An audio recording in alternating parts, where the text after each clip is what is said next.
2021-এর বিধানসভা নির্বাচনে আপকি বার 200 পারের স্বপ্নভঙ্গ হলেও 2026-এর বিধানসভা নির্বাচনে পশ্চিমবঙ্গ পুনরুদ্ধারে কোনো আপোষ করতে রাজি নয় গেরুয়া শিবির।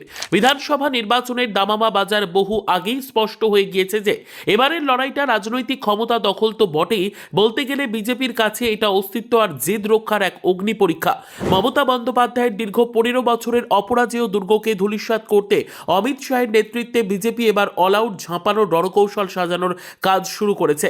লক্ষ্য একটাই, মমতা সরকারকে ক্ষমতা থেকে উৎখাত করা। বিজেপির এই নতুন রণকৌশলের মূল স্তম্ভ হল তৃণমূলের তথাকথিত নিশ্চিদ্র ভোট ব্যাংকে বড়সড় ফাটল ধরানো। গতবার 3 থেকে 77-এ পৌঁছে প্রধান বিরোধী দল হলেও ক্ষমতা অর্জনের লক্ষ্য থেকে বিজেপি অনেকটাই দূরে ছিল। তবে এবার দলীয় নেতৃত্ব আত্মবিশ্বাসী যে তৃণমূলের অভ্যন্তরে তৈরি হওয়া প্রবল ফাটল আর সেই সঙ্গে নতুন রাজনৈতিক মেরুকরণ তাদের জয়ী করবে। বিশেষ করে ভরতপুরের বিধায়ক হুমায়ুন কবিরের নতুন দল গঠন নির্বাচনে লড়াইয়ের ঘোষণা শাসক দলের সংখ্যালঘু ভোট ব্যাংকে থাবা বসাতে পারে বলে মনে করছে রাজনৈতিক মহল।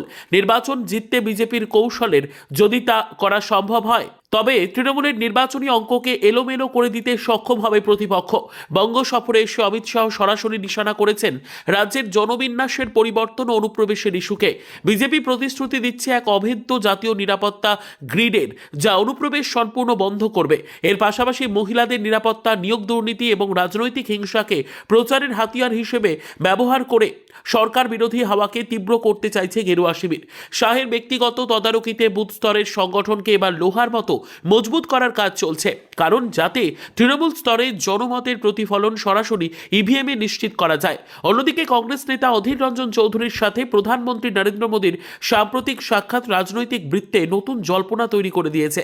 বিজেপি নেতারা মনে করছেন এই পরিস্থিতি মমতার উপর পাহাড় প্রমাণ চাপ তৈরি করবে। তবে এই ডামাডোলের মধ্যেও শাসক দল দমে যাওয়ার পাত্র নয়। অভিষেক বন্দ্যোপাধ্যায়ের পাল্টা চ্যালেঞ্জ, তৃণমূল গতবারের 216টি আসনের রেকর্ডও ছাপিয়ে যাবে। বাংলার রাজনীতির এই দাবার লড়াই এখন এক চূড়ান্ত সন্ধিক্ষণে দাঁড়িয়ে। একদিকে অমিত শাহের বিভিন্ন স্ট্র্যাটেজি ও সর্বশক্তি দিয়ে ঝাঁপানো, অন্যদিকে মমতার জনপ্রিয়তাকে হাতিয়ার করে অভিষেকের জয়ের দাবি। মনে করা হচ্ছে আগামী নির্বাচন দুই মহাশক্তির আদর্শগত লড়াইয়ের চূড়ান্ত ক্ষেত্র হতে চলেছে। তবে সময়ই বলে দেবে অমিত শাহের এই দীর্ঘমেয়াদী পরিকল্পনা বাংলার ক্ষেত্রে কতটা ফলপ্রসূ হয়। Bureau report, digital news Bangla.